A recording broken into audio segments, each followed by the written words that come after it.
Check test 1 2. Check test 1 2. 9 o'clock. I think that's it. Gang. Hi, Ellie. Hi, Blake. I think my wife gave me a dead vape. It's okay. I have 2 of them up here. How are you? Great. How are you? Good. You doing good? Yeah, why are you looking at me like that? Because you tripped me out.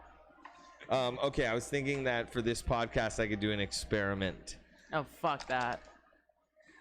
These are Poseidon Botanicals Delta 8 gummies. Are you familiar with these, Ellie? I am familiar with them. Are you eating one? No, fuck that. Okay, I'm gonna eat one. I'm gonna eat half of one, and then I want to see throughout the podcast if we can see me like getting dumber or brighter, or like if I come up with crazy ideas. Do you think it'd be smart for me to eat when I got it close tonight? No, you have to work. You have a business to fucking. I was gonna say you gotta man the fort, but you gotta woman the fort. Ooh. Okay, so for those of you who are watching, I'll show you what we're eating, what I'm gonna take here.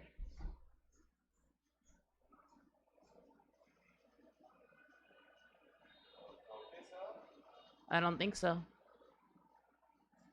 You gotta focus.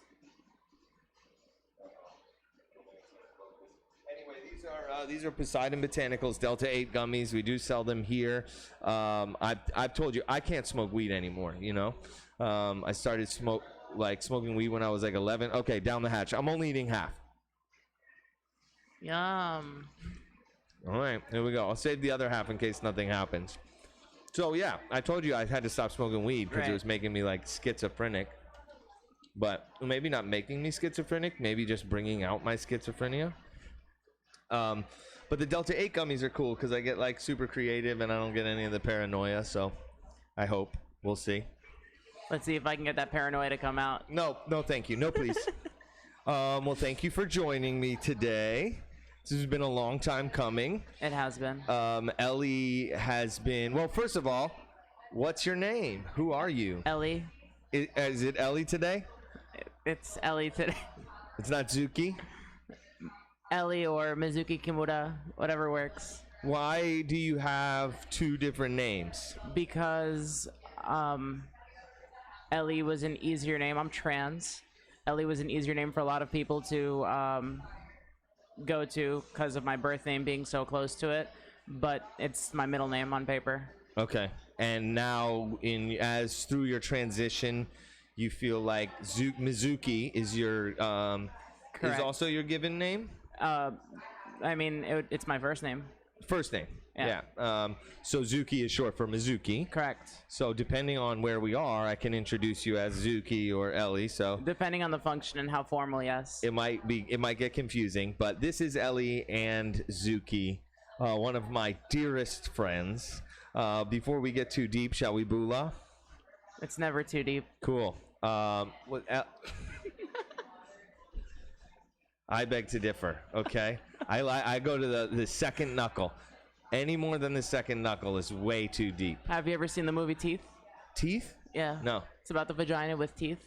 A vagina with teeth? Yeah, it's like Please, you're gonna traumatize me. Is this a real movie? It is a real movie. It came out in like the 90s, like the early 90s. It traumatized me. Okay, I'll see if we can pull up the cover art. Or do we want to? All right, well, Bula, Ellie. Bula. Love you, and I'm so glad that you're here today. Awesome shell, by the way. Oh, yeah. Show it off. Custom shell. Custom shell from Danny from Tanaga. It has for those of you who are just listening and not watching, Ellie showing her custom shell here. It has a small baby Baphomet. It says, as above, so below.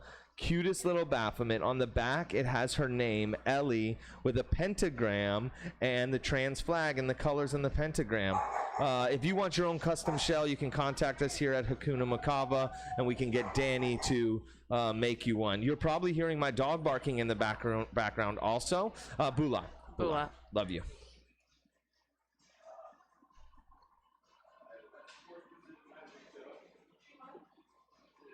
Yum, my favorite. Yum. So for those of you who are hearing the dog barking in the background, we are coming live from Hakuna. This is an open air format podcast. We are upstairs in Hakuna Makaba. The business is operational, but we like to sneak upstairs and have conversations with interesting people and or dear friends. And Ellie fills both of those categories. So I'm so glad that you joined us today. I'm glad to be here as well. How long have we known each other now, Ellie? We met January. I think it was February. You know what I think it was? I think it was Super Bowl Sunday, actually. It was like somewhere around there. We met at Island Vibes. Island Vibes, Super Bowl Sunday. Ellie, when I met Ellie, Ellie had a full beard. This is true. And we would throw down on the pool table. We would go sit in the fucking chromed out Hummer in the back and rap bars to each other, fucking spit hot fire. And Ellie told me that she was going to be transitioning. That is correct. That was, I don't know what I thought at that point in time. Obviously I'm like, oh, cool. That's awesome. Live your best life, be your best you. But then never really thought anything else about it again. We just became dear homies, right? And then one day you came in with your beard shaved and it looked beautiful as ever. But honestly, for me, it was also a transition. I've never had a friendship or a relationship with somebody who was transitioning. So I had to do some adjusting. I can't imagine the type of adjusting that you had to do. But from a friend to another friend, I have to be honest, this has been one of the most moving and such an honor of an experience for you to be allow me to be in your life during this pivotal time for you. I've learned a whole lot about myself and about the trans community, and I just think it's an amazing story, and I figured maybe we could touch on that a bit. I was gonna keep it light for a bit, but we're there. Do you mind if I ask, like, at a young age? Don't ask. Go ahead, ask. Okay.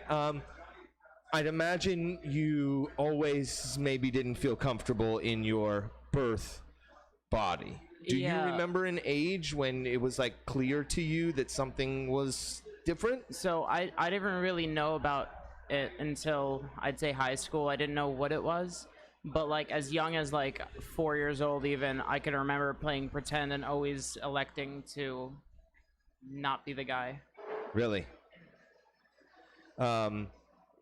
And I'd imagine that at that point in time, how old are you? 24 and 4 months. Yeah, so 20 years ago, I'd imagine that wasn't maybe always accepted and was probably a challenge for you in your younger years. I thought it was just normal. I mean, I didn't really, and then there was many times that I've definitely played with like, heels when I was like a very young kid. And then I kind of was drawn to that, and somewhere like along the road, like trying to learn and figure things out, like in middle school I thought I was gay, and like I found any excuse to experiment, and so like I dated guys, girls, and I played with other things. Played with things like what? Like a fleshlight, but it was the butthole kind? Fleshlights and dildos, butt plugs. So the ins became the outs became the ins. Yeah. No hole was safe. No hole was safe. That's fair. No holes were harmed in the making of this podcast. Yeah, it's still, the night is still young.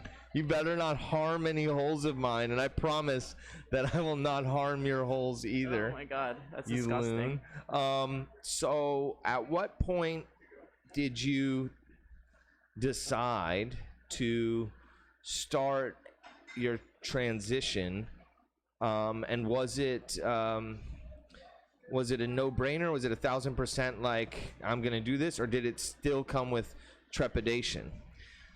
So the decision was made when I was 14, 15. I was speaking to a counselor. It was an LGBT counselor in my high school, and like I was going through like one of the weirdest points in my life where I had so many thoughts in my head where I was like, I don't feel right in this body that I'm in, but then at the same time, like I'm hanging around people and doing bad things and like acting as masculine as I've ever acted.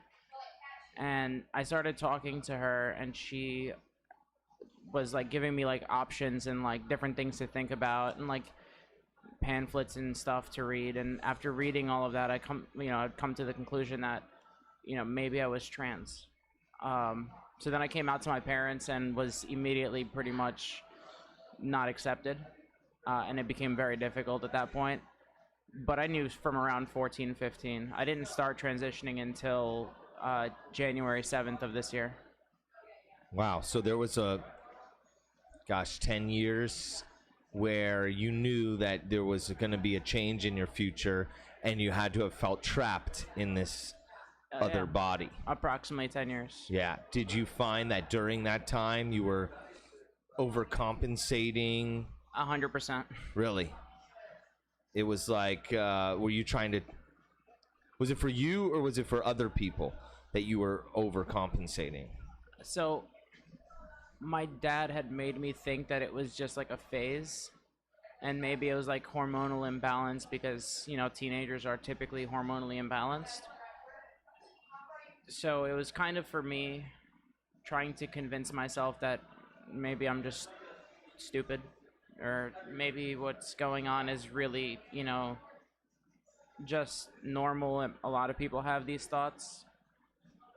So I definitely overcompensated for myself more than anything.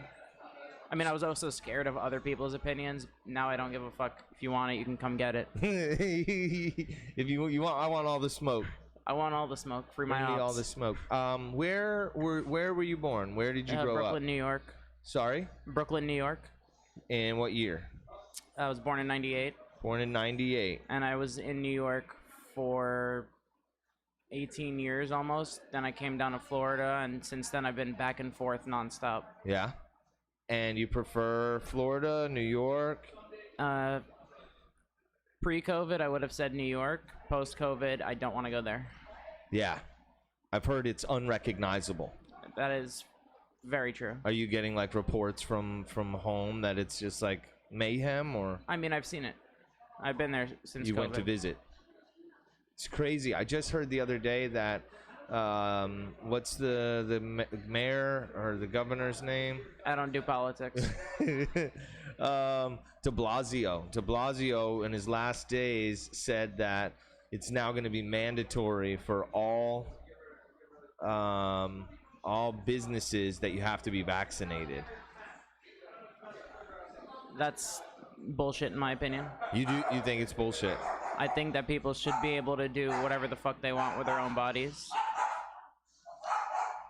You can hear our kennel that we have downstairs. Arf, arf, arf, arf. Yeah, it's just fucking crazy that, there's so many people. Ado, Eric, what's up, guys? Welcome. It seems so wild that a group of people who are such advocates of people being able to do what they please with their bodies, right? This is like a liberal, it can be considered like a liberal theology of my body, my choice, be who you are, right? These are the same people who want to mandate that we inject ourselves with this fucking gene therapy. I don't understand where the shift happened and why they're now trusting pharmaceutical companies. I don't trust vaccines personally for myself, because I stopped getting vaccinated like maybe when I was 12 or 13. I used to get sick. I used to have a really weak immune system, and the second I stopped getting vaccinated in the last 10 years, I've probably been sick, twice, 3 times, where I used to be sick like every other weekend and like for no reason, and it was always severe too. Like, I've had breathing problems. I never had asthma, but I was allergic to a lot of things. I had breathing problems. I had like chronic constant laryngitis, bronchitis, and all this other shit, and I haven't been sick in probably 12 years realistically. Yeah, and there's no telling if that's coming from this like bombardment of vaccines in your pre-adolescent age. My wife's Danielle. I say my wife like you don't know her. Danielle says that when she was a teenager, that her doctor was trying to convince her mother to give her the HPV vaccine. And her mom's like, I'm not fucking getting it. I just don't understand this push to have people vaccinated. Listen, I'm not anti-vax, right? Like, I think that there are certain vaccines that are very good for us. But, I don't know. It's just a weird time that we're in. I'm not anti-vax. I don't care what anyone does with their own body. That's up to them completely. I'm anti pushing it upon other people. Yeah. Like, I don't want anyone to look at my life choices and think that they have to do them because I did them. Right. And I don't like people who try to push things on other people. And that's what people are doing with the vaccine. I took the vaccine, so you should have to take it too. If you think about it, it's no different than peer pressuring or forcing somebody to inject heroin into their body. It's the same fucking thing. Correct. Well, look at this. We're, 8 minutes in, and we've already talked about being trans and vaccines. We're going to be either highly monetized or banned completely from YouTube. This is two different sides of the spectrum here. You like my shirt? I do like your shirt. I wonder where you got it. This is a gift from Ellie. This is a Pizza Paradise shirt where you can sometimes find Ellie moving that dough. Pizza like Paradise is in Grandview Market. Bomb ass, trust the leopard crust. Sourdough pizza cooked hot as hell. Sourdough pizza. Cooked what? Hot as hell. In a 900 plus degree oven, wood fire. Wood fire. It's fucking delicious. If you're in the West Palm Beach area, go to Pizza Paradise. Tell them that Blake and Ellie sent you and get you a pizza. The back of it's pretty lit. Gang. Yeah, so thank you. And it matches my hat, too. You just know me so well. I like your shirt. Oh, and these are, so I'm learning about, these are anime poses. What's a good anime pose? You couldn't do it sitting down. I have to stand up? Well, the best one, honestly, is the most, like, the one that everyone loves is the Ahigo face. It's more on your knees. I have to be on my knees? You do have to be on your knees. Okay, I'll do it for the sake of television, for the sake of the podcast. Okay, I'm on my knees. For those of you who are just listening and not watching, I'm now on my knees. So now you're gonna go like puppy hands like this. Okay, I don't like where this is going. You're gonna look at the camera. You're gonna cross your eyes. I can't cross my eyes. Just like look inward, and then stick your tongue out. I can't believe I let you do that to me. That's called an Ahigo face. Okay, well, I just officially learned my first anime pose. There's another one I've seen you do that you put your fingertips together and turn your toes in and cock your head to the side. Is that it? Yeah, that's like a cutesy, like shy type of pose. Like it's a ooh. So I am so out of touch. 36 next month, in a month or two, and all of this is like so Greek to me, but I see that there's this whole culture around like anime, cute stuff. How long have you been into like that culture? So ironically, not that long. I'm more into like I like the cute aspects of it, but like, and I've always made this joke. I'm gonna get hung for this one, but it's like I'm trans, not gay, and anyone who can understand that will understand that. I don't watch anime, but I have spent time in Japan, and there's a lot of anime culture in Japan. It's a lot of the cutesy shit, and you'll notice a lot of like younger girls will dress up like characters from these, animes, that ridiculous outfits, and you just really wonder where their parents are. Is that like Harajuku, or that's different? What do you mean? Like a Harajuku Girls. Gwen Stefani has had 3 Harajuku Girls, which are like Harajuku. I think it's like a street style. Are you talking about like the white painted faces kimonos? No. Harajuku. Let's look it up real quick.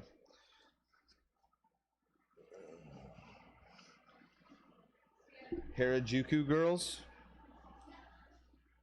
It says here, the Harajuku Girls are 4 Japanese and Japanese American backup dancers featured in stage shows and music videos for Gwen Stefani.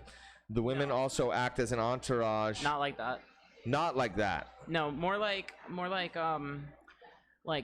short, crazy dresses with like fake tails hanging off of them, fake ears, and crazy makeup to accentuate like the big manga style eyes. Okay. I've only experienced this directly in like Shibuya or like right in the heart of Tokyo. Like I've seen, a group of girls standing there taking pictures with random people, and they're all dressed up like these anime characters.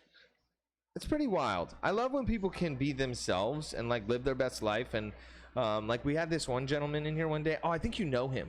He's a furry. Oh yeah, I do know him. That's my friend's boyfriend. Yeah, it's so awesome. He said that he does conventions with like hundreds of people dressed as furries. Do you know anything about? Yes, I do. Okay, so maybe it's my perverted mind. Is it all sexual? It's not all sexual, but it does root or stem from something sexual. Yeah. It's not to go as far as saying that these people want to fuck animals. They, for the most part, nobody wants to fuck an animal. If you do, that's fucked up. But it more comes from like being attracted to like the idea of like this human wolf beast with like a giant cock. What? like a whale dick, like a giant, like you ever see those ads on porn websites where it's just giant beast fucking like this tiny petite girl and it's like this ad will make you come in 30 seconds? That's essentially what furry shit is. That's like the electronic VR type of Right. furry. But that also like kind of has to do with these people fantasizing about being an animal. It's like a primal type thing. Yeah, like, you know, and it has nothing to do with like doggy style per se. It just has to do more with like wanting to be a beast of fur, you know, like a wolf fucking a giraffe. Like, you know, the possibilities are endless. Yeah, that's crazy. A giraffe? Yeah. Could you imagine? Now, do you have to use your own penis, or can you add on to your furry outfit? I have no fucking clue. I wish I could tell you. I have no experience. No experience with furries. Honestly, I have like little to no experience in anything that's outside of vanilla sex. Vanilla sex. What would you consider to be vanilla sex? Well, in a case like with somebody like me, like I'd say blowjobs, anal, and stuff like that are pretty vanilla. 'Cause That's vanilla? Guess what? That's the only hole that I have that can be penetrated other than my mouth. Oh my god. This It's like, podcast you know, like is gonna cis get straight us men, canceled. dude. Cis straight men are just like, oh, yeah, anal. That's fucking weird, and I'm just like, you know. Men, I'm gonna tell you right now. I might regret saying this, but your G spot is in your butt. It is. It's true. It is. If you've never come while you're fully soft, you're missing out. Come while you're fully soft? Okay, so there's what's called in like the cross-dressing and trans world is called a sissy clit. A what? A sissy clit. Sissy And clit? essentially, you buy this device. You don't need to, but you can buy this device, which is like a chastity cage that goes around your limp phallus. And essentially, you have sex or you use toys in your butt while not being able to get hard, and you teach yourself to come fully soft. And it is like one of the most like extreme orgasms that I have ever experienced. So there's a cage device Correct. that is preventing your penis from getting hard. Yes. It's called a chastity cage. It male sounds chastity painful. cage. The first time it's like a little uncomfortable because you just want to get hard because you're in the act of sex, but eventually you realize that you're a beta sissy and your dick does not belong in this sexual scenario, and you learn how to experience other pleasures. That's pretty wild. It's pretty fire, honestly. That's pretty wild. It's actually the best cage on the market is the CB300. What is it? The CB300. CB300. Yeah, CB300. Check it out. It's available 300. online, I'm sure. And you can AdamandEve.com. cage your cock. Absolutely. Yeah, it's not that's- called a cock though. It's called a sissy clit. Sissy clit. Yeah, because a cock is useful and a sissy clit is useless. Learn something new every day. Yeah, I mean, if you think about like different words that describe different things, you know, like a penis is like a smaller dick or a smaller male genital, and then like a dick is like slightly bigger, and then like a cock is like the big one. You never watch like a porn video where like this guy with a massive cock's like, yeah, bitch, suck my penis. You know? I was wondering why they never used the term penis. It's just not the It's cock. term. Yeah, like there's a cock, What's a that dick, size? and a penis. What? Please show me the size of the cock. Ellie, that's the size of my fucking arm. Please tell me you've not seen a penis that size. In person, the largest I've seen is probably like 11 inches. 11 inches? Yeah. It was a lovely darker skinned gentleman. Oh, tall, dark, and handsome. Not tall, dark, and handsome, but dark and handsome.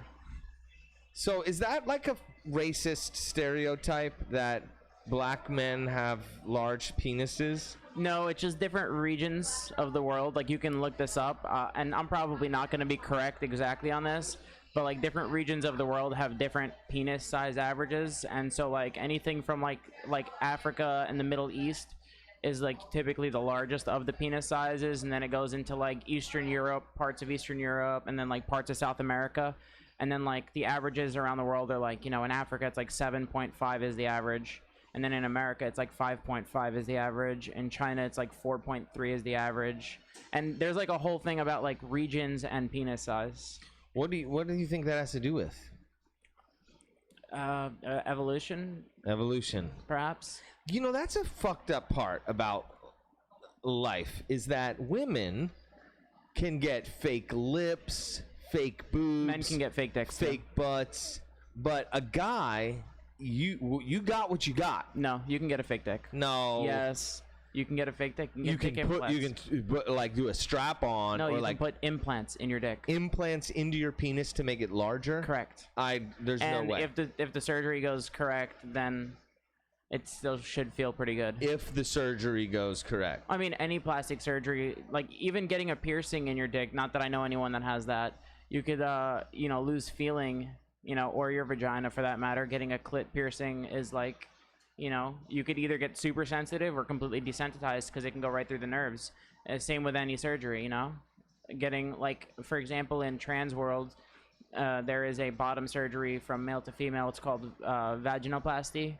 And in this surgery, there is like a pretty high chance that you don't have feeling down there ever.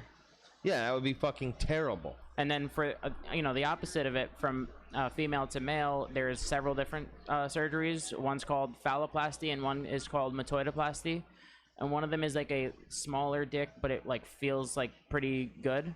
And then one of them is like where you can kind of pick a size and it will be bigger, but like you may not have as much feeling or any feeling at all. I heard a weird phrase the other day. Excuse the crudeness, but I think we're already jumped off the crude bridge. It's easier to make a hole than a pole. Well, nothing easy about it, but I'd imagine... It's not... You're not wrong. It is easier to dig a hole than build a pole. Yeah. But the reason why is because for the female or male to female surgery, it's like you're kind of just removing something and working with what you have there. And for the female to male surgery, it's like you kind of... You gotta rearrange is it like things. Clit enlargement that they're doing? In a sense, yeah, but like, and the hormones do enlarge the clit itself,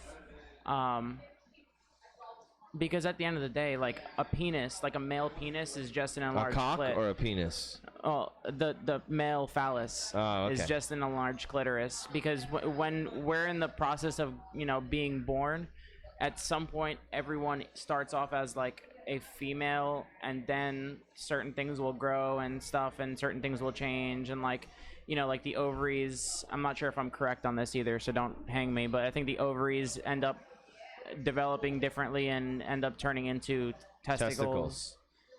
So isn't that interesting that we all start off as a woman? Yeah, so that essentially means that deep down inside you actually are a woman, and I support you. I've been deep down inside a woman. Sorry, babe. I think it's all so wild, and I think that it's come so far, because for a long time it was like, and because I'm total like cis male, I fucking have no idea what the fuck I'm talking about, right? But for a while it seemed to be like cross-dresser, right? Gay man cross-dresses as woman. But now it's like you're able to really go through a full transition to be the gender of that you were supposed to be from birth. And I guess you do that with a combination of hormones. You could get surgeries like on your genitals, facial surgeries, vocal surgery. That was something I wanted to ask you about. when you started your transition, did you notice a time where you like made the choice of like, I'm gonna use my more feminine speech pattern? Did you go through any therapy for that? Did you? No therapy. Actually, I'm pretty sure you and a few other people were involved around that time when I remember. decided to. And it was more of like well, I'm wearing makeup every day, and I have boobs. They're not fake. They're real. And it's like, you know, I have long hair. I have like, I dress feminine. Why the fuck am I speaking like a man? Like, it's just not it in it, chief. So at some point, I'm just like, all right, let me, you know, and I've done vocal stuff in the past. I've sang, I've screamed in a metal band, and like, I have a decent vocal range and decent vocal control. So I'm like, you know, I just trying this out, and it's not like I just started trying it out. I've been raising my voice like this for a long time, because I was in the back of my mind for several years considering this as my fate. So I've been like warming up to it. So onto the topic of having vocal surgery. Yeah. What they do, I don't think it's an incisive or whatever the word is. Invasive. No, they don't do any incision, I don't think. I think they just go in. I'm not 100% sure how it works, but they take the vocal cord, and the vocal cord's like pretty long on a man, so it's like this, and they would cut it like in two different spots. They pull it and they like tie it together, and then it's like a 6-month healing period where like for the first month you can't even speak, and then like eventually you could start whispering again, and then speaking in your basic voice, which for me would be a male voice, speaking in that register would sound like a female's voice. But it's like a very, very long healing process, and there's a lot that can go wrong with it. Probably dangerous. It's not like fatal.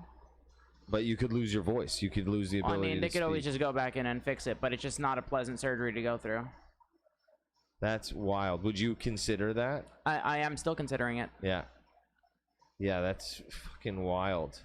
Do you find yourself at this point in time that your feminine voice, which is what I know most, the voice that I know from you now, does that like, so some things are voluntary and involuntary, right?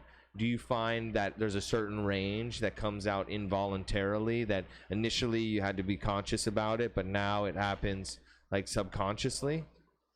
So this is kind of on the topic of code switching. Like around you guys, like I speak a little bit deeper, but when I'm in places that I'm not familiar or I feel like I need to, you know, be as passable as possible, I do raise my voice and speak higher like this. Interesting. But it's not like any extra strain. I just got to think about it. Right. But like I know for a fact you've called me before and woke me like when I was just straight up waking up, and it's not like I answer the phone like, hello. You know, I answer the phone like, hello. Yeah, I would think that when you don't have the visual, like when you don't have to be visually representing yourself as a woman, the woman that you are, that's not there for you to have that as a cue. I'd imagine on the telephone, it's even more important for you speak correctly, to speak in your as your truest female self. Right. Yeah, so that would make sense. My crazy dog downstairs. That would make sense why it might, to me, feel exaggerated on the phone, but because you don't have your female representation visually, so that makes a lot of sense. Yeah, I definitely do over-exaggerate it, because I've had a lot of times, you know, where I'll like be placing an order for food, and they'll be like, hey, what's your name? And I'll be like, Ellie, and they're like, all right, cool, it'll be by you in a few minutes, sir. And I'm like, did you just say sir? Do you want to get blicked? The blicky, that's a real issue with the sir ma'am deal, because again, I've been with you during this transition, right, and I've told you there's days where you come in where it's like, wow, you look really feminine today, and I'd imagine it'd be frustrating if you're kava tending here or slanging pies over there where you're clearly a beautiful woman, and somebody calls you sir. It almost feels side-handed. Yeah, and a lot of the times it comes from like a malicious point, and like I've been trying to figure out the right way to deal with it, and I've like I usually won't comment unless somebody repeatedly does it, and if they repeatedly do it, I'll hit them with the straight up like, all right, bro, I'll show you, sir. Like, Well, I'm wearing makeup. I have like fucking like boobs. I'm wearing tight ass clothing. Like, you know, like you could at least try. You don't gotta be a fucking dickhead just because you. Let's go, Brandon. yeah. Sorry. No apologies necessary. I totally get it. Hence such important the importance of the pronouns, right? For a lot of us, the pronoun adjustments have been challenging, right? Because we've gone off of certain visual cues and it just sir comes out, or he, she. That was one of my hardest initial transitions, was because when we met you had a beard, so I went off that as a visual cue, Right. and I would say he.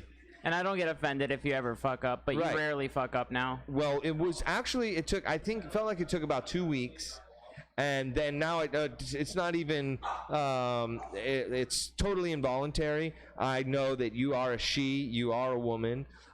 It feels like the only time I say it is not because I'm thinking that you're a man, it's because I'm literally messing up my words, you know?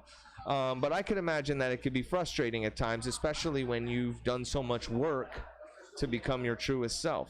And it was kind of funny the night that my parents came in here. Yeah, awesome, and by by the in way. here, I mean Hakuna Makava, right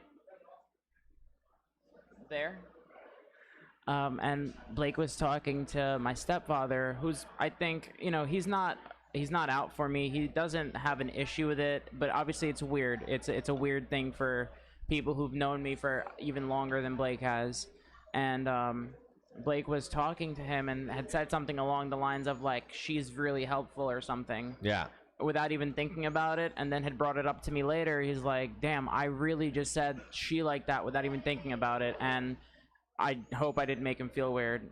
You know, like, fuck you if you feel weird, and get used to it. No, I think it's good for people who have maybe, you know, been having challenges with it to see you outside of that, maybe the family unit, and see your friends and you know, close friends and associates recognize you. I have this one. You want to trade?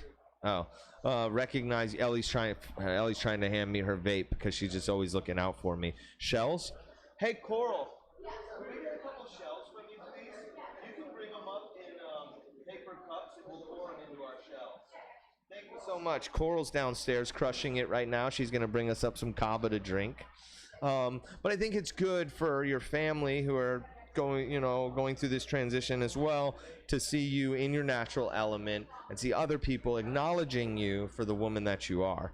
And it was cool because it just came out naturally for me, you know? And, you know, I've been going through this now for almost a year. January 7th is going to be a year.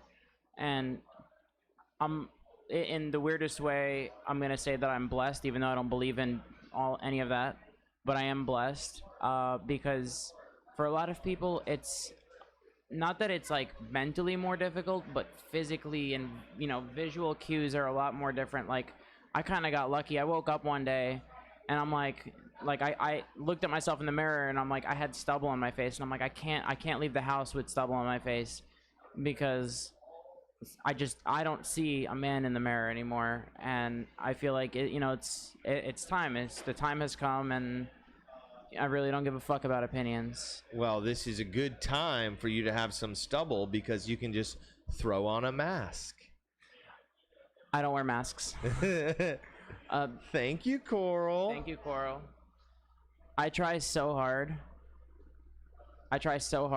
to, you know, and I wear makeup. I don't wear a lot of makeup, but I wear makeup because I do try to look the part.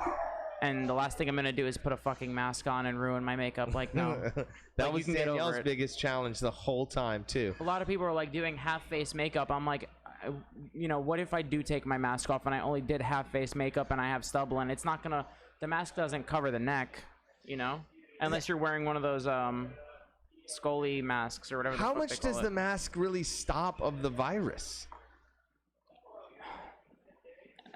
All right, realistically, like, if you get in an Uber and they're like, please wear a mask, like, you're within like 3 feet of another person. If you're sick, it doesn't fucking matter. No. It's not going to stop you. I mean, granted, if you're walking into a supermarket and everyone's really respecting 6 feet or more, then yeah, maybe. But like, dude, that shit flies around in the air. They're not using any kind of like hydroxyl generator, shout out, to like purify the air. They don't really give a fuck. Nothing's being sanitized. They say they're sanitizing, but they're just putting a piece of plexiglass between you and a person. You're still handing them fucking money. Okay, so handing them money and sanitizing things. So at this point, we know that it's not transmitted on touch surfaces. It's in the air, right? So unless you're wearing like a tight N95, which you can barely breathe in, it's going everywhere. I think you talk about code switching or whatever. Yeah. I think the mask is really about showing compliance now. I comply. I care about other people. But I don't think it's protecting anybody, and it's not worth messing up your fucking makeup. So one of the things is like when I went to Japan years ago, and everyone went where? Sorry. To Japan. Okay. Years ago. Pula. Oh, let's do this. Pula.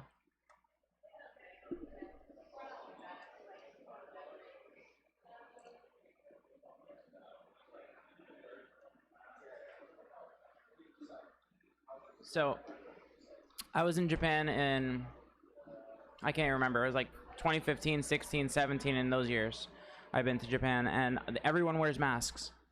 It is a mask-wearing society. And the reason why is not because they're trying to stop diseases from spreading, it's just because your mouth is dirty. It's about being polite. Yeah, and nobody like wants to be sitting on a tight ass train and you're yawning your fucking disgusting ass, dirty, stinky ass breath in their fucking nose. Yeah. Or if you sneeze or some shit, like it's all there, you know? Yeah. And these people have always been wearing masks. Like it was weird to me as an American coming into Japan for the first time, and I'm like, why the fuck are these people are crazy. And now like I'm not mad at people who wear masks. I think it's great if you do it for the right reasons, but you shouldn't be doing it because I told you so. Right. You should be doing it because you want to. Yeah, it's a polite thing to do if you're feeling under the weather or whatever and you have to go around, because there are other viruses and things that can travel through droplets. So not COVID-19 specifically, but plenty of things that by preventing yourself from sneezing or spitting on stuff is helpful.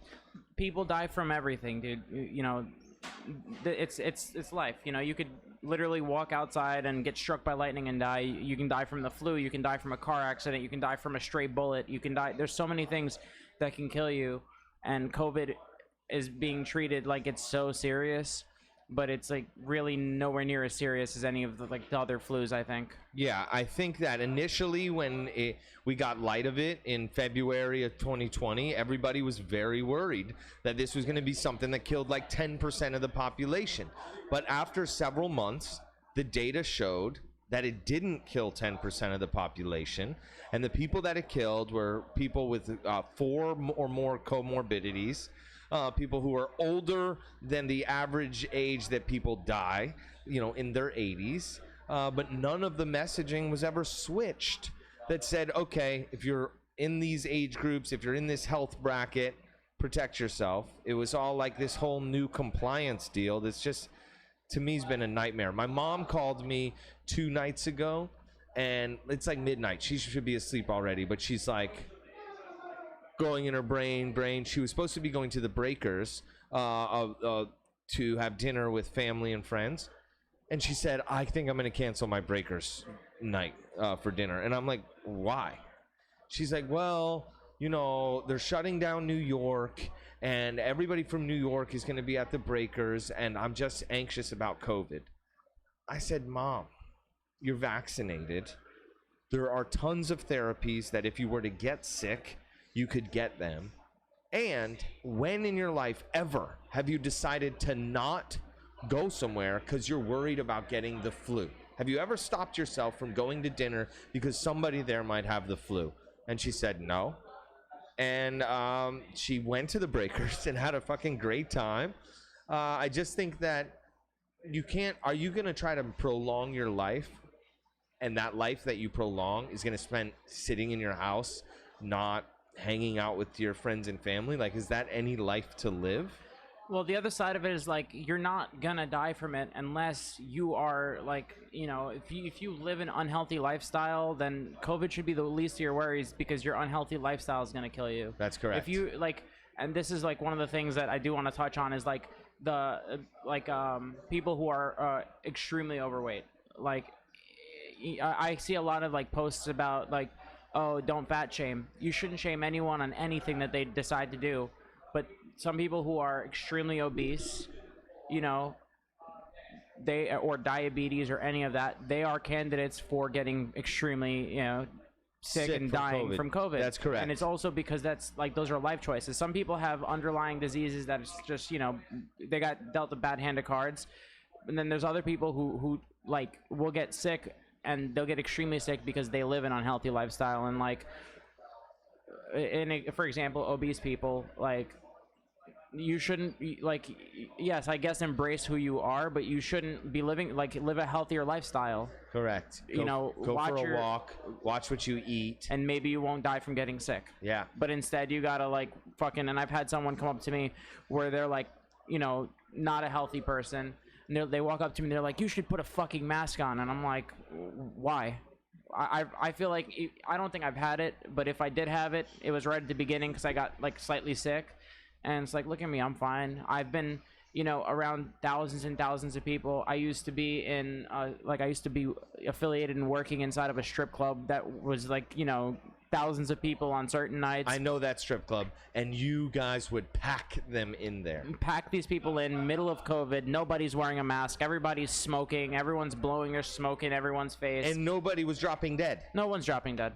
And I spent, you know, however long of time that I was in there around all of these people, and I never got sick. I never had an issue, you know? Yeah. I mean, granted, anyone can get sick, but it's like it's not the end of the world. That's right. Yeah, it's not to diminish the lives that have been lost. I've had the swine flu. I've had the bird flu. No, you haven't. Whatever. It was back like when I was still in school. Really? When I was younger. Yeah, it was going around. H1N1. H1N1. I had that. Really? I was fine. I had almost everybody. There's like one kid that died in my school. My school had like 3,000 students in it. Why do I feel like this didn't affect me at all? Oh, you were in school still. I wasn't in school. I was in middle school when it happened. Ah, yeah. It was what, 2011? Oh yeah, I was not in. Yeah. Oh, I was in elementary school. It wasn't 2011. It was like 2007 or some shit. Really? Yeah, I was still a very little kid. I had it. It always seemed like when you would see on the news, like, breakout from China, you know, it always seemed like those bad breakouts, for the most part, stayed in China, you know? And I think it's wild how this one, I thought that with this one, too. Like, oh, it'll be in China. It'll be like this swine flu or the bird flu or whatever. But very quickly, you know, it's everywhere. And it's unbelievable how quickly and how drastically the world has changed since March 2020. I remember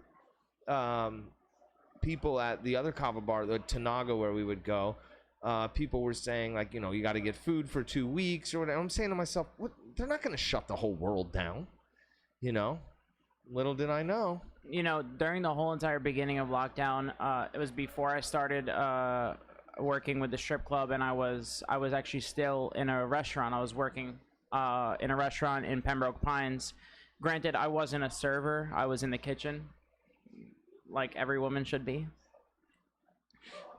But I was in the kitchen, and I've seen a lot of people. I never closed down. I never, you know, was given days off because of the virus. You know, my schedule didn't change. I never, you know, it's the same shit.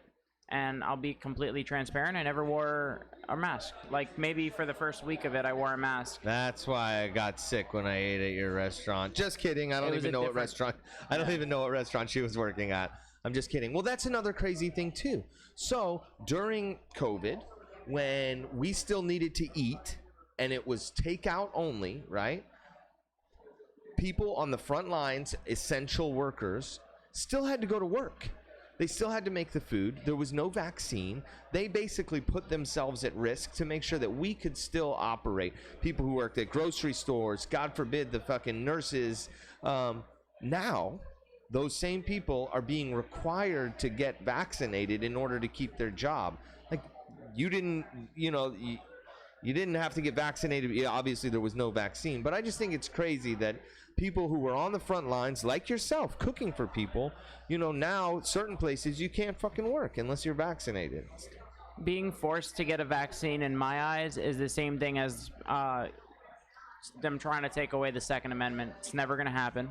You're not gonna do it. Cold dead hands. You're gonna vaccinate me while I'm fucking dead. Yeah. And you're gonna take my gun away when I'm dead. So speaking of the amendments, I remember when they first did the lockdowns and they said no gathering in groups of 10 or more than 10,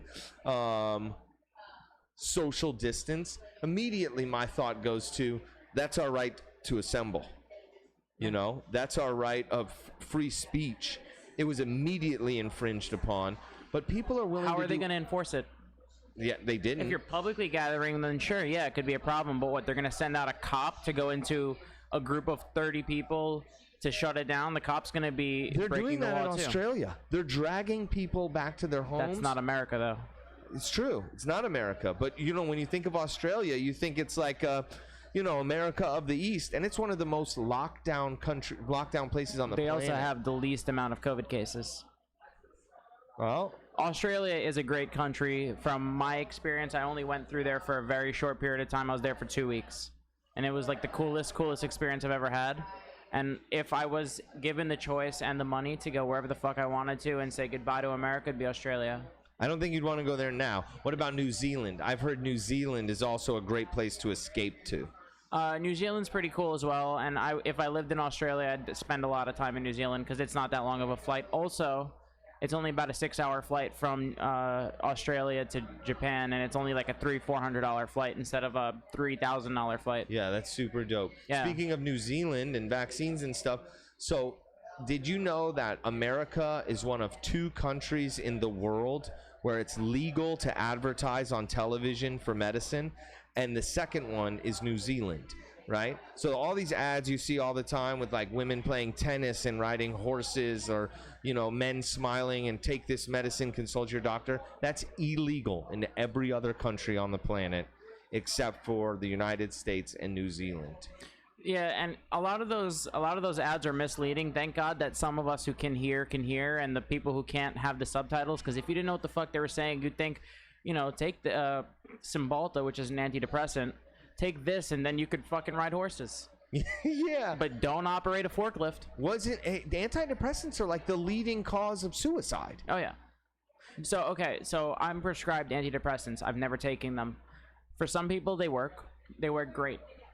For other people, it just won't work. And in my case, when I say I don't take them, I've taken them once. And it made me feel empty. It made me feel... It's kind of the same thing of like when you're a little kid and you scratch your knee and your mom kisses it. Does it really make it better? Placebo. It doesn't. It's a placebo effect, and it makes you feel empty. For me, it made me feel empty. It made me feel like I was given a false sense of reality.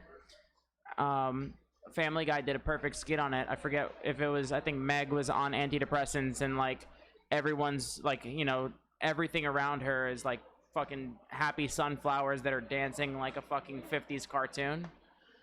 And it's exactly like that for me. It's obviously I'm not seeing fucking smiley faces everywhere. After the acid, or after we eat these mushrooms, you will. What mushrooms? I got some penis envy mushrooms. I knew you liked penis. So I'm gonna be a little bitch right now. I thought I could hold it, but I have to pee. Okay, so I'm gonna go pee. Don't do anything weird. I'll be right back. You want a tea while I'm down there? I'm still working on one. Okay, I'll be right back. Ladies and gentlemen, Ellie. Should I start singing?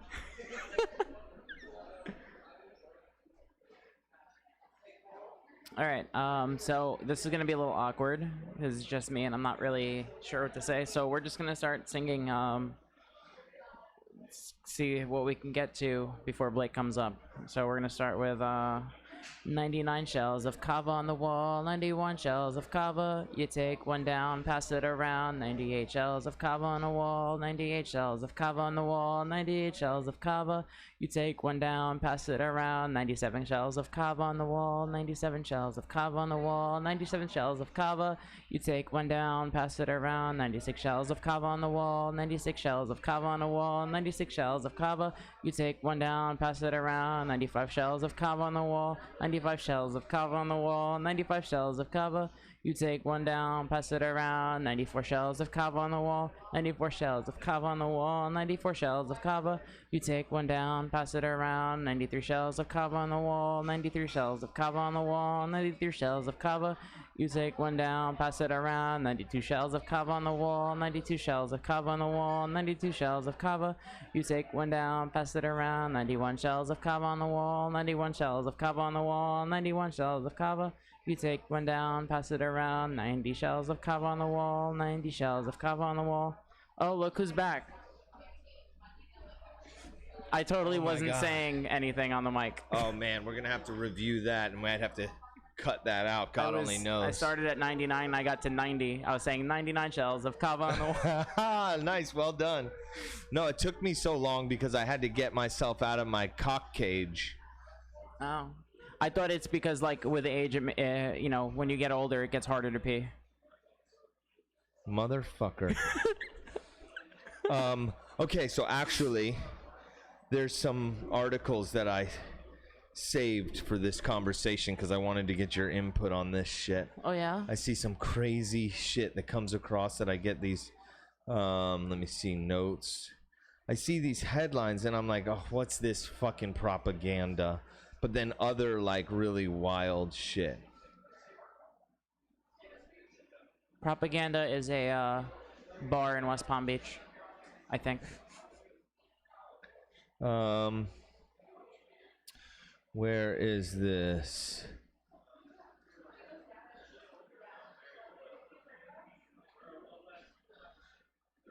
Okay.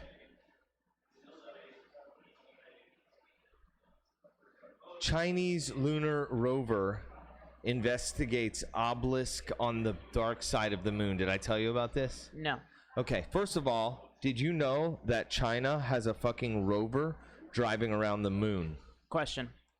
Does it have a gold sticker on it that says made in China? Potentially. And the other thing, they could send a fucking rover to the moon, but they can't send the shit that I ordered on Amazon to America. It's all stuck on the coast of California while they're finding fucking Egyptian obelisks on the moon. Chinese lunar rover investigates apparent ancient Egyptian obelisk on the dark side of the moon. Eric von Däniken would not have been surprised by evidence of the ancient Egyptians met and allied themselves with aliens. Okay, let's see what this says here.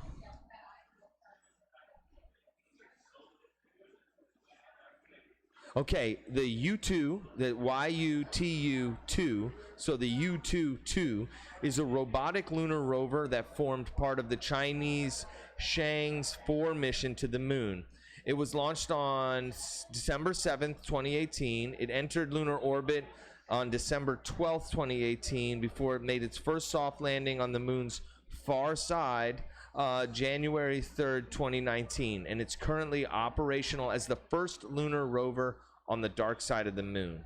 Okay. How do they keep the thing moving? Like, does it use fuel, or like how the fuck does it just drive around for so long? Like, dude, if they could sell that technology to like Ford or something, they'd have like the best EPA on the market. So look, here's a picture.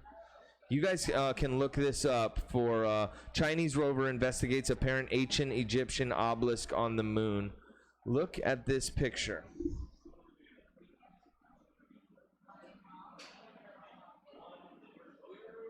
Okay, so it's like a super blurry image that's like super zoomed in. Like, realistically, it's probably not an ancient Egyptian obelisk. It's probably like, it could be dust on the fucking lens. Yeah, it's like, it's a way for them to make people start coming up with theories, and this is where what's that word? People who believe in things that Conspiracy This theorists? is where conspiracies begin. It's just like they got this like fucking, you can't even make it out, but someone's gonna dedicate their whole fucking life to trying to figure out what the fuck is on the moon. So what you're saying, it's clickbait. It's clickbait. They fucking got me. It gets all of us, dude. Fucking Apple's the worst at this. I'll wake up and I'll look at my phone. It's like Apple News notification, like click on this, and I'll click on it, and it's just like the fucking craziest headline, but like it's the stupidest fucking article I've ever read. Like I literally feel like I'm brain cells are frying in my head, and this is how they get people. You know, phones control us, dude. If you have to like pick up your phone every 2 seconds, like you're not living. You know that is all by design. Have you seen this social dilemma?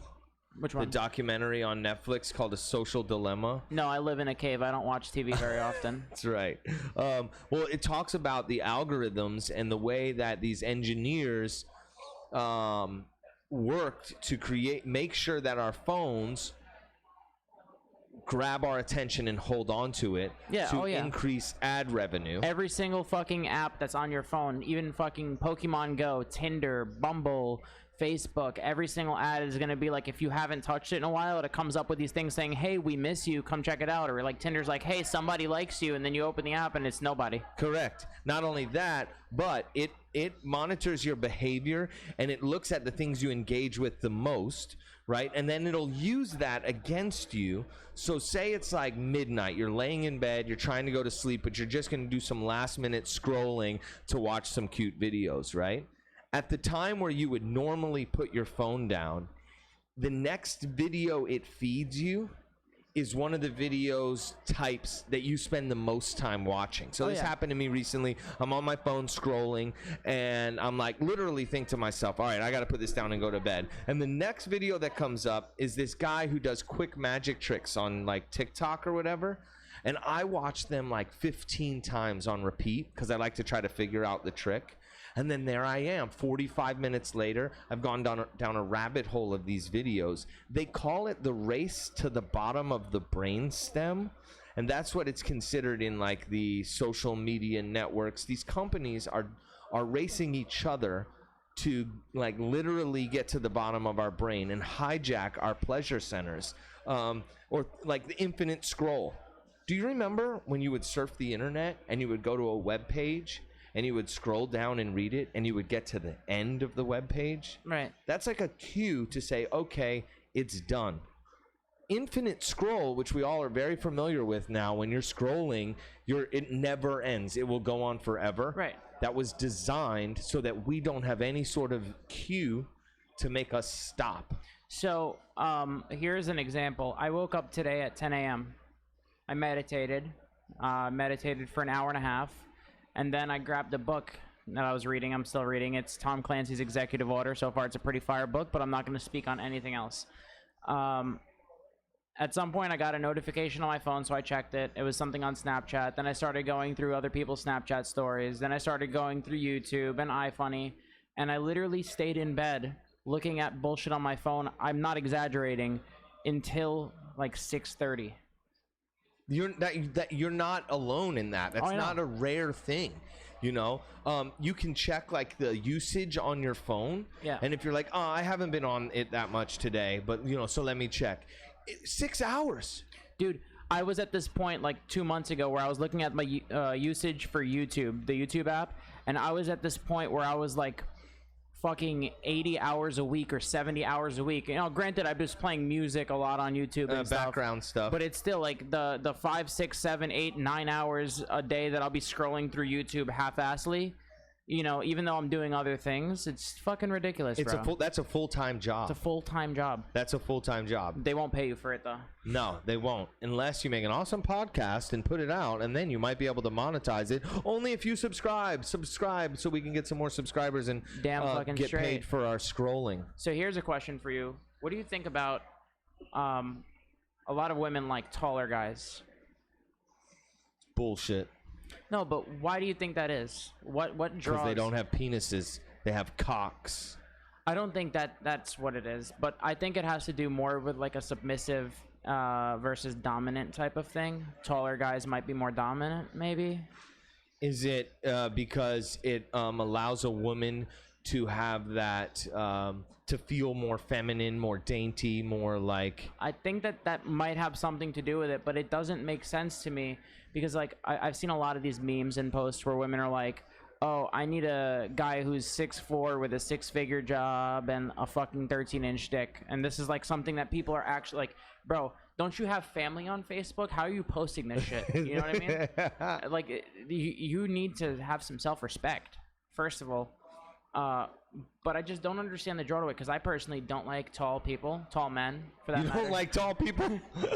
Every tall person you see, you're like, I hate that motherfucker. No, it's like I don't go specifically for a tall person or specifically for anything like in a person. I like masculine looking men. I like beards. I don't care about muscles. I don't care about like height. It's more just like personality. I'm not going on a date with you, Ellie. I don't want you to go on a date with me. You don't have a big enough beard. Yeah, I like that Viking shit. You like that Viking shit, huh? Yeah, I want them to be singing sweet ye old shanties in my ear. Anyways, no, but it's true. Some girls, they have like I will not date a guy who's shorter than 6 foot. Right. They see him, whatever, at the bar, shorter than 6 foot, could be their fucking Prince Charming, but not gonna happen. And I always thought that was because like it just comes with huge cock. So I was talking to a friend about this same topic earlier today actually, and they said, well, you could always pull a little Uzi Vert and just stand on a pile of money. I guess that's a thing too, or something that really gets you taller. Wait, figuratively? No, like there's a video of him or a picture of him where he's like, I'm not 6 foot, but he stands on a fucking stack of money. That's and he's gangster. like, well, now I'm 6 foot. That's gangster. But Another also way. figuratively, because if you're not as tall as a girl would like, but your bank account is long. Exactly. Yeah. I think that there's an easier way to do it. Any girl that rejects you, you could stand on her body, and that will make you taller.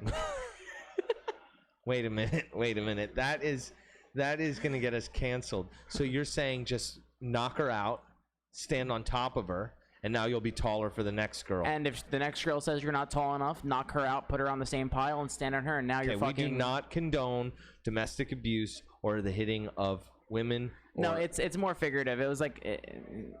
I get it. It's good. It's stupid. You got something there. Ellie is probably going to be doing our comedy showdown in the near future. Right? Potentially. We want to work out some material here. Should we give them a teaser? I could pull the phone out. Yeah, let's hear one. So we do this thing called the Comedy Showdown every third Thursday, where open micer, up and coming comedians come in and they have 3 minutes on stage. We have a timer, and after each comedian, at the end of all 10 comedians, we then vote whether we think they were funny or not. So it's like an interactive experience. Then the 5 who make it to the next round get to do 5 minutes, and then the top 3 we send home with cash. So we did a couple of them, and Ellie got this comedy bug, and she's always very funny. We spend most of our day just fucking laughing at weird shit, right? Or getting harassed. Or getting her ass. Oh, God. Not hers. My wife's, of course. Sorry, I had to run away. Ellie started putting together some potential jokes, and let's hear some. All right. Okay. I'm going to start from the beginning of the set. Okay. Most of my favorite comedians are men. Men are just funnier. I don't think women do it as well. That being said, I think I have the best of both worlds. So obviously I'm trans. We start with that. I was fucking my ex under the impression that I was shooting blanks. We all know Alec Baldwin proved that could be dangerous. Too soon? Sorry. Fuck. That joke crashed and burned. Kobe. Oh, you're going to hell. You're going to hell. That can't possibly be too soon. It's hard to make funny jokes. You need something that can hit the whole crowd. Like Jason Aldean's performance in 2017. Oh, brutal. Some of y'all look really offended.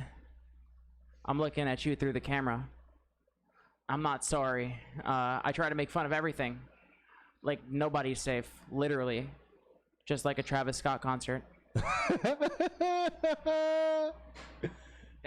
That's good, Ellie. you. That's pretty good. I think your content is good, very good. It's timely. It's dark and offensive, which I fucking love. Hell yeah. I think you just obviously you're reading off your phone, and it's your. You just work on your timing, and like it's about like the setup and the. But you're gonna crush. I'm excited to see you. Disclaimer: do it sometime. I am not a comedian. I have never done stand-up comedy. Like the only comedic shit that I've ever done in my life is having back and forths with Blake, which is usually pretty funny. And if you get the chance to see it in person, it's pretty funny. It's good times. It's very good times. Okay. Let's see. We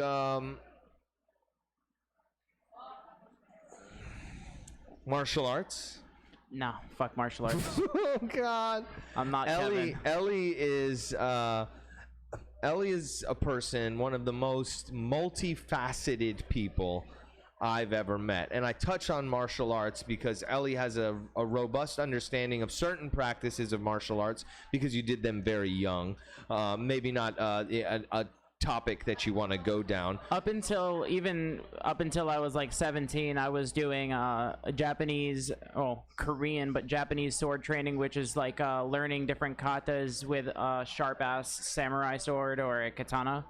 I've done kendo, I've done karate, I've done MMA. I'm pretty versatile in that sense. Yeah, but it's not hasn't really been a joy center for you. So it was a good it was a good way to get like energy, to pass energy out. And I learned a lot about like using your inner chi energy and learning how your diaphragm works and how you could force energy out and stuff. And it's great for self-defense, but fuck all that. Just keep the blick. You never know. So don't be slick. Gaming, I know you're a gamer. I am a gamer. I know that at one point in time you were ranked fairly high on this game where you're like it's like RC cars mixed with soccer. Rocket League. Yeah, I was top 1,000 in that game when I used to play heavily. Top 1,000 worldwide. Yeah. Yeah, I've seen you play it, and it's hard for me to wrap my mind. I tried to play it. I could barely control the car. You are driving off walls, jumping off walls, flipping your car midair, kicking this giant soccer ball, and then like passing it to yourself essentially, right? And then hitting a goal.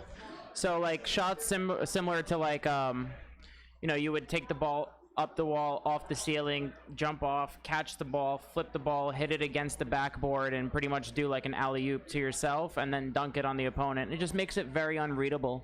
So like some people are like really good at defense, but there are some shots like that it's like faking somebody out and you really can't defend it. I've played that game. I have probably 5,000 hours in that game. Really? Yeah.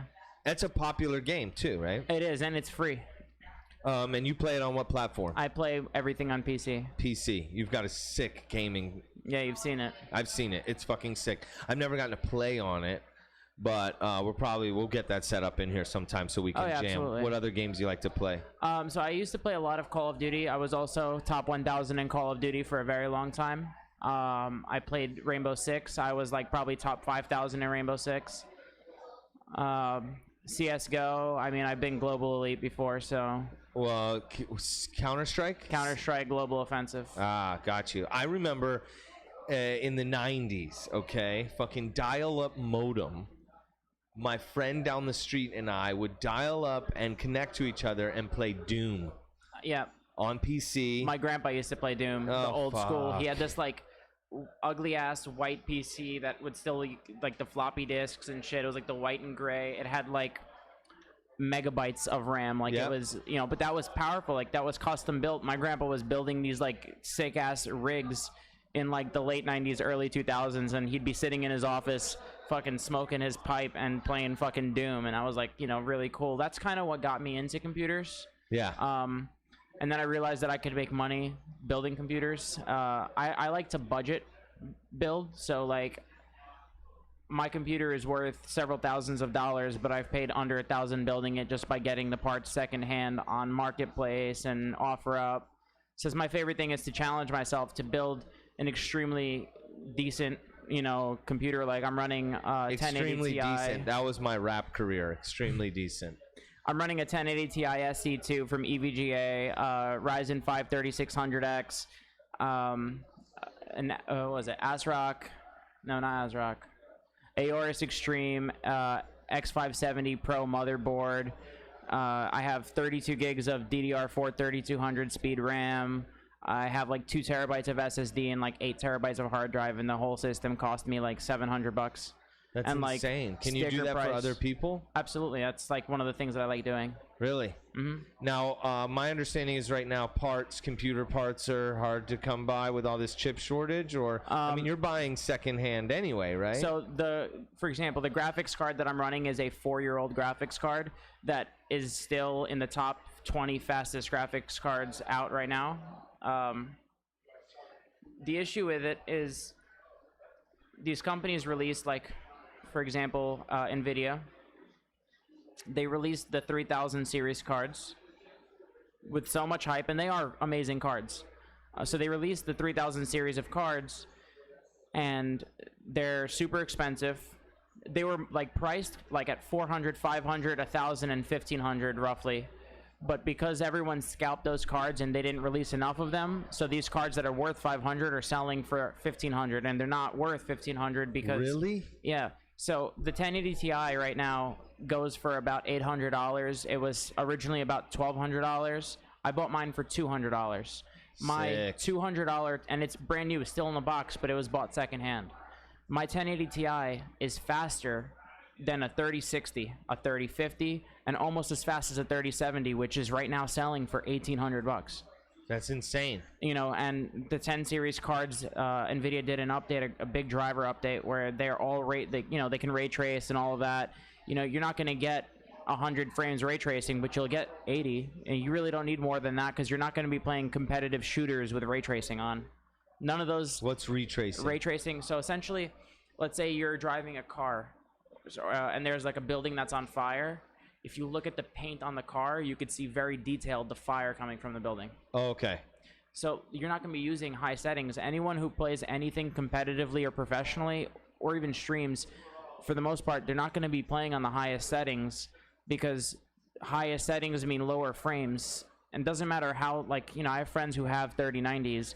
They only play like Call of Duty on medium settings because all that extra foliage, all the grass, the trees, anything that you see extra gets in your way when you're playing the game. When you have less stuff to look at while you're playing, you have more ability to focus on the task at hand. And so nobody competitively uses high settings to play. It's visually appealing for like MMORPG games like Black Desert Online. The game looks gorgeous on the remastered graphics.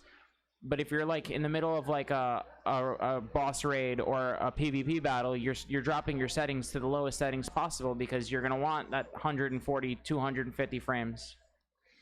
Yeah, it's all Greek to me. I don't understand it at all. Yeah, but some of these people might. Oh, they will. They definitely will. Well, that being said, if somebody wants a computer built, they should probably message us, and I can get them in touch with you.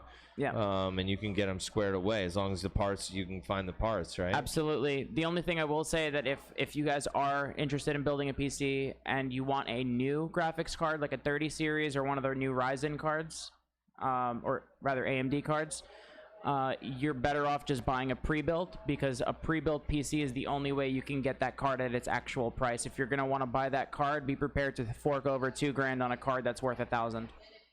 That's just crazy. But you can go and buy a pre-built with like a 3070 in it for $1,800, a fully built PC from fucking Best Buy or online. So yeah, reach out to us live from Hakuna on Instagram, message us, and Ellie will help in any way she can. You know what I think is fucking awesome is that kids are literally on ESPN now. Oh yeah, playing games to sold out arenas. Mm-hmm. It's just mind-blowing. Rocket League, CSGO, Call of Duty, the Formula racing game, Formula 1 racing games. They have they have Formula 1, they have Formula E, which is the electric cars, and then they have literally Formula racing games that people are competing in, and the games look so realistic that like you would think that they're actually racing cars. The graphics nowadays are just like, if you just think back to like Doom, Right. you know, or even to go mobile, Snake on my cell phone. Remember Snake on the Nokias? Yeah. Now kids are playing Counter-Strike or Call of Duty on their phones. Yeah. And Have it's you like seen the full new video Snake? game. Is there a new Snake? Yeah. Oh my God, and it's free. I'll show you after we're done with this. Okay, yeah, we'll It's have called we'll put a Snake. link in the description so you can. Snake.io. It's interesting. It's fun, and if you really have nothing better to do, you can kill a shit ton of time doing absolutely nothing. Oh, that's good. That's good. Well, don't turn off this podcast to do that. Absolutely. Do not. You know what's interesting? Speaking about Snake and graphics and stuff, I find it interesting that recently, very popular games are like more bitmappy, like Roblox or what's the other one? Minecraft. Minecraft. What's going Terraria. on with? So Minecraft's been out for a long time, and it's getting a lot of traction. Not to be confused with Minecraft, where you like click the squares. And, That's Minesweeper. oh, see, I don't fucking know. So Minecraft has been out for a long time, and it's been getting a lot more traction in the last like 7 years, I'd say. It's been out longer than 7 years. I don't remember when it originally came out, but it was on PC first. Let's check. Yeah, let's look it up. I'm gonna use my DuckDuckGo on the tablet and see if I'm fast here.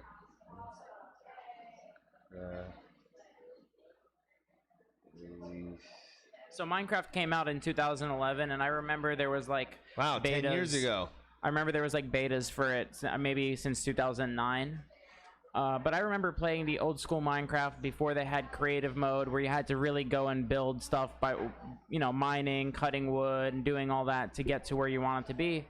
Minecraft is one of the best games. I think every kid should play it because it helps with their creativity. I mean, like, I was 13, 14, 15 years old playing this game and like building like giant castles and stuff, and like building the coolest stuff, just being so creative, And I think that some of these kids, especially if they're talented, they can build really cool stuff and upload it online. It's almost like artwork. It's people who build full-sized replicas of like Hogwarts, like to scale. Really? And it looks fucking amazing. So is there like a objective of the game? Like, can you beat a level? There is an end to the game. Essentially, you start off, you kind of have to get through a few different achievements, collecting certain things. You're essentially building your inventory. Make sure you stay right in this mic for me. There you go. Cool. So you're essentially building your inventory, so that. All right, let me explain this. You start off randomly. You need to get wood, build a fire, build a crafting table, get some like stones, build some armor, and eventually you go into like what's called the Nether, where you build a Nether portal, and you build a Nether portal by making obsidian and then lighting it on fire, and it gives you this portal that brings you to like the underworld. And then you do more tasks down there, get more equipment from there. You get ender pearls. Then you build an end portal, and then you go into there, and then you have to fight the ender dragon, and then you have to like destroy the towers that are giving it armor. And after you destroy the towers that are giving it armor, you have to fight it as a boss fight. And if you beat that, that's essentially the completion of the game. It's you fight the dragon, and that's the end. And you fight the dragon in the end. Of the whole game. Correct. But you can still be creative after that. How long would it take somebody to beat the game? I think somebody did a speed run. I think they beat the game in under 8 minutes. Holy cow. Quickest Minecraft speed run. For those of you who are listening, Ellie is using voice search on her cell phone to look this up. So, glitchless, meaning people actually beat it without having any like glitches or bugs. The fastest one was 9 minutes and 36 seconds by Brentilda. And then the fastest Shout time out, Bren. using glitches to beat the game was... What's glitches? Like cheats? No, like super speed and stuff, like getting like these little glitches that you like get into like a weird space, put a block down, and it shoots you across the map or something like that. That's like something that's wrong in the coding of the game, Right, but you use it to your advantage. And you glitch. So the fastest time glitched was 2 minutes 23 seconds by AX3, I guess Axroth. But yeah, 9 minutes. I mean, it took me probably stuck to this. It took me like 6 hours, I'd say, to beat the game. After already knowing how to beat it and playing through it, like after not the first time, second time, but like third, fourth time, it took me like 6 hours. So there's an objective. You can beat the game, but it's kind of like we love to play Skate. It's like Skate. You can beat all the challenges, but then it's just like this open world to be creative in and have fun with. Yeah, and then you also have survival mode versus creative mode. Survival mode is like, you know, you kill animals, get food. There's no vegans in Minecraft. Really? But I don't think so. I mean, there's probably vegetables, but you kill animals, you get food, you feed yourself, you like fight off the mobs that spawn at night that are evil mobs that like, you know, creepers and stuff like that. You build like a house, you can like tame wolves and shit and cats and build a farm, and you know, that's part of like survival. And then there's creative, where it's like everything you can use. You have a menu that you can select any block from. You could literally build whatever you want. You could build castles, cities. So why do you think the graphics are so rudimentary? So they're rudimentary because the game was intended to be able to run on any system and any computer or phone for that matter, and it does. But Minecraft does have a ray tracing version of it where the graphics are fucking breathtaking. Really? Yeah, like it's so fucking beautiful. Oh, that's really cool. I'll show you that also. How much of it do you think is like programming young people to be able to be architects of the virtual world to get them ready for 20 years from now when everybody's spending all of their time in VR? You know what I'm saying? So these young kids are loving playing this Minecraft game where they're building things in a virtual space. I'd imagine 10, 20 years from now, most of us are going to be spending a lot of time in VR, and we're going to need people to create the spaces that we visit. You think there's going to be... It could be something like that potentially. And if that's the case, then holy shit, I guess I got a really good paying job in the future. It's true. It's true. One of my cryptocurrencies that I invest in is called Mana, and it's a currency to pay for real estate in Meta, in VR. And it's like going to be the new Facebook. It's oh yeah, Facebook's already changed its name to Meta. If you open Instagram you saw that? By Meta. It says Meta at the bottom. Like, it's not just like, oh, in the future we might do this. Like, they're going down that road. Zuckerberg thinks that we should live in VR. Well, how would you eat? Think Avatar, right? The movie Avatar. Yeah. They go into their avatar, and one of the guys, I think, gets so enthralled with the... Have you seen Avatar? You're not a movie. Okay. That's the one where the guy is like fucks the blue person. Yeah, something like that. And they like touch the hair to each other, and yes, they connect. And there's like a tree that's all lit up that looks like Awa. Yeah.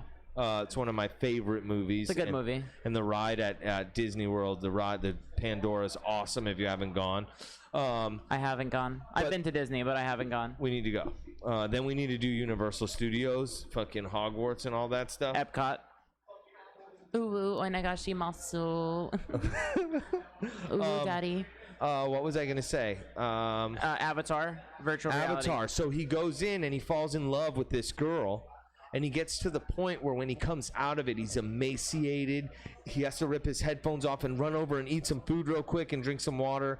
So it's going to be like eating and drinking is literally just to fuel your time in VR.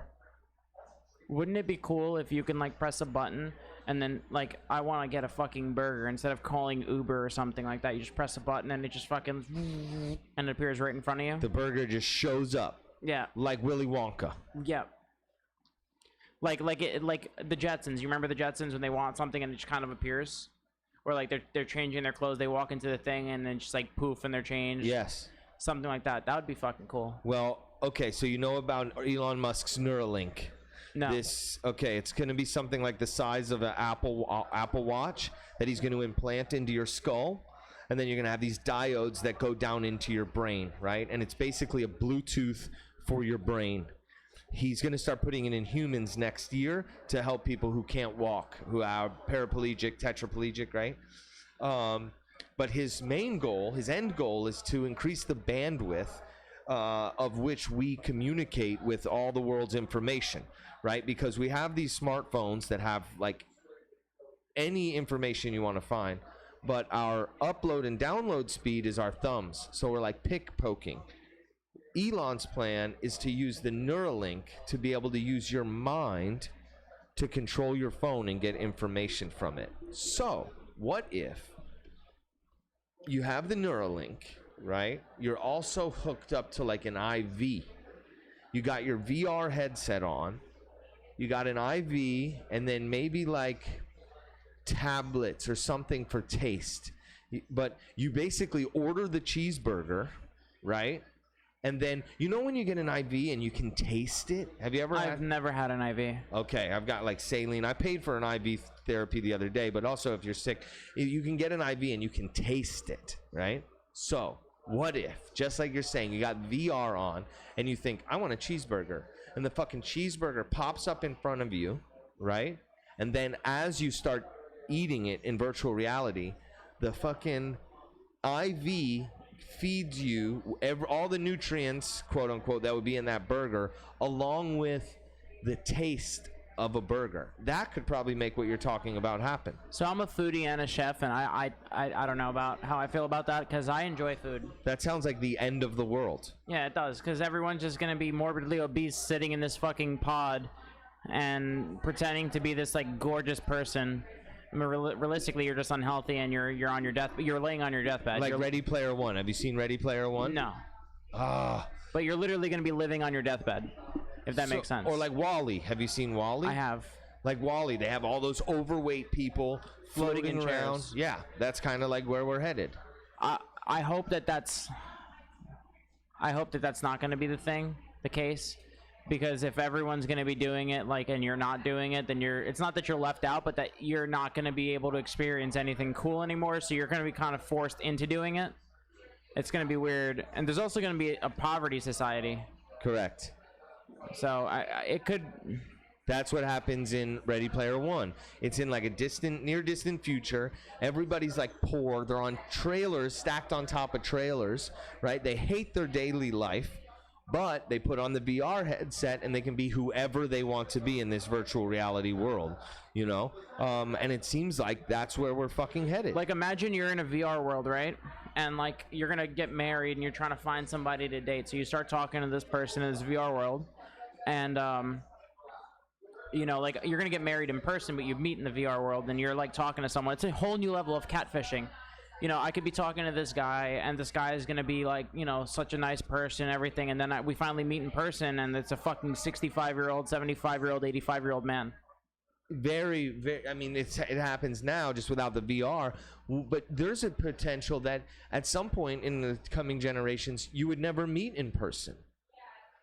You would get married in VR. You would have your ceremony. Everybody would be there virtually. Your friend would be a fucking dragon. Your other friend could be fucking Super Mario. Another friend could be Dildo. Dildo, the dude. Dildo Daggins. That dude, Dildo Daggins. And his magic cock ring. Cock ring, which means it's this big. If you know about cocks, you know they're good. Pause.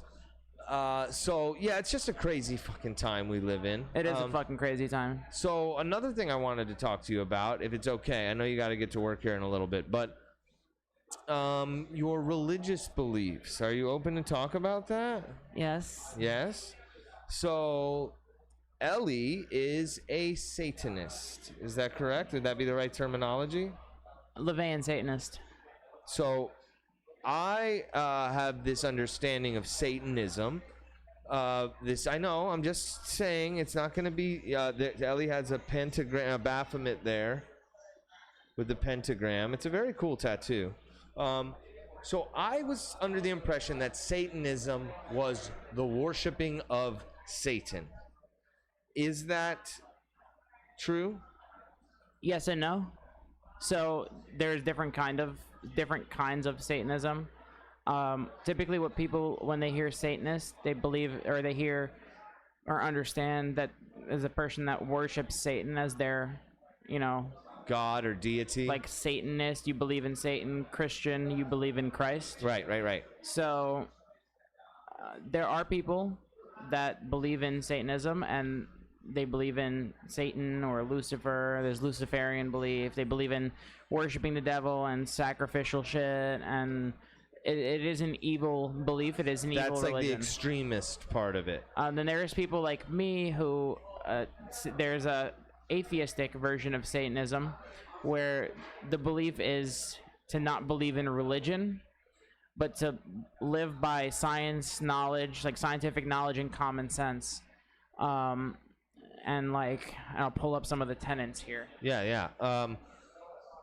I saw a documentary recently about these people who were wanting to build a Baphomet statue outside of a government building because they said if you can have other religious statues, why can we not have our religious statue of the Baphomet?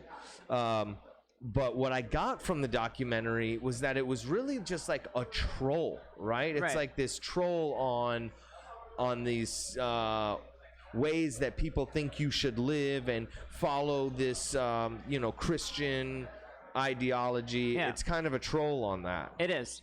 So here there's the 11 rules of Satanism and the 7 tenets. I'm going to read the 11 rules off.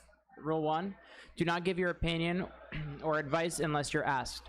Rule 2, do not tell your troubles to others unless you are sure they want to hear them. Rule 3, by the way, if at any of these you have a question, go ahead. Rule 3, when in another's lair, show them respect or else do not go there. 4, if a guest in your lair annoys you, treat him cruelly without mercy. Rule 5, do not make sexual advances unless you are given the mating signal. Rule 6. Is there a specific mating signal? No, it's a mating signal, type of like a consensual thing. Consent.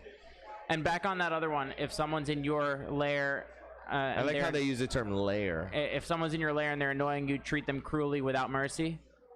It doesn't mean go kill somebody, but people could speculate anything the same way how they could speculate what the Bible really means. Yep, absolutely. Essentially, if someone comes to my house and they're annoying me, I'm not gonna have to put up with it. I'll tell you to get the fuck out of there. I'm gonna beat the shit out of you because you're in my house and you're being fucking disrespectful to me. You know. I'm gonna have them bring us some ice water real quick. Coral? Yeah. I'm so sorry. Could you bring us a couple ice waters, please? Rule 6, do not take that which does not belong to you unless it's a burden to the other person and they cry out to be relieved of it. So, let's say Blake's drinking his tea and he really doesn't want it and he's asking for me to help him with it, then I could take it and drink it. Right, but don't take it without consent. Correct. Rule 7, acknowledge the power of magic.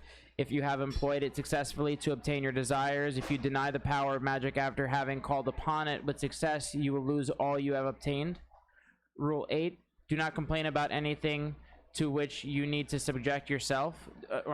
Do not complain about anything to which you need not subject yourself. Rule 9, do not harm little children. 10, do not kill non-human animals unless you are attacked or for your food. Rule 11, when walking in open territory, bother no one. If someone bothers you, ask them to stop. If they do not stop, destroy them. I like that part. Destroy them. So that's the 11 rules of Satanism, and then here are the 7 tenets. So it doesn't sound like a evil. I guess what I've realized is that don't take everything at face value, and the best thing you can do is do some unbiased research on what. Thank you so much, Coral. Thank you so much. We've got fresh squeezed lemon juice in the water. Very good for you. Fresh squeezed lemon juice.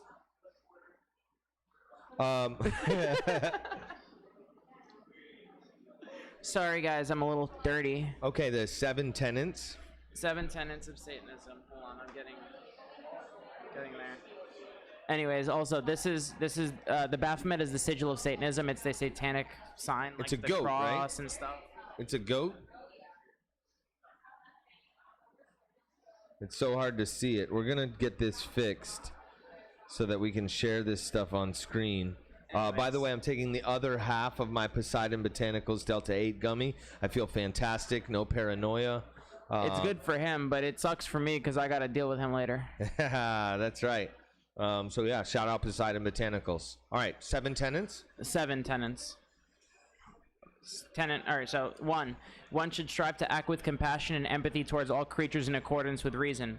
2, the struggle for justice is an ongoing and necessary pursuit that should prevail over laws and institution. 3, one's body is inviolable, subject to one's own will alone. Tattoos, gang, gang. I have face tats and hand tats, and if someone doesn't like it, they could suck my sissy clit.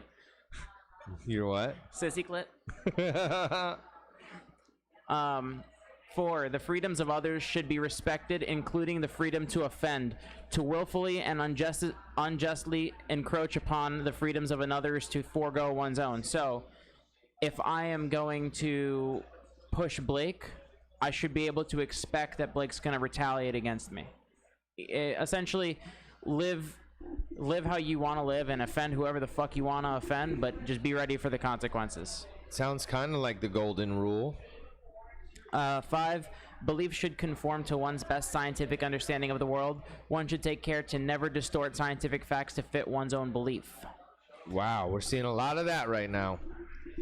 So if science says something, typically science is correct unless science proves itself incorrect. Right, which is the purpose of science. You're always going to learn more and more and more, and certain things are just scientific facts. Yeah. Some things are scientific concepts and hypothesis, and usually those things are either proven true or false, and that's what you should live by. If you don't live by that, then you're living by the belief that you don't have to do anything and God's going to watch after you all the time. I mean, if that's what helps you sleep, that's what helps you sleep, but that's not what I believe in. All right, 6. People are fallible. If one makes a mistake, one should do one's best to rectify it and resolve any harm that might have been caused. And 7, every tenet is a guiding principle designed to inspire nobility in action and thought. The spirit of compassion, wisdom, and justice should always prevail over the written or spoken word. Any questions? No, I mean, honestly, my first response when hearing that is, well, Satanism has sure gotten a marketing a facelift. Oh boy, here we go again. But what I really have gotten from it is that there are extreme versions of all sorts of different religious beliefs, right? And that it's that we don't condone hurting or sacrificing or but I think it's important to not judge a book by its cover and be open-minded to learning about somebody else's beliefs, even if they are different from yours, or more so, especially if they're different from yours, because all you can do is really expand your mind and your understanding of other people, because in the long run, we are all doing this. We're all going through this human experience, right? And it's a little different for all of us. And some of us find things at different points in our life that help us get through our day or our week. Or so I've learned a lot from you about the things that people think Satanism is and what it isn't. And I will say, I thought it was important to share that, So one of the things that I like to make sure that people understand is just because I do something doesn't mean you have to do it. I will never push my belief on you. The thing with Satanism is I always called myself an atheist, and I've been through some dark times, and I read a lot of books about the satanic belief or Satanism, and I chose, and I have visited the church in California. I chose to believe in Satanism because it helped me with my issues. Some people choose to believe in God, Christianity, this, that, the other thing.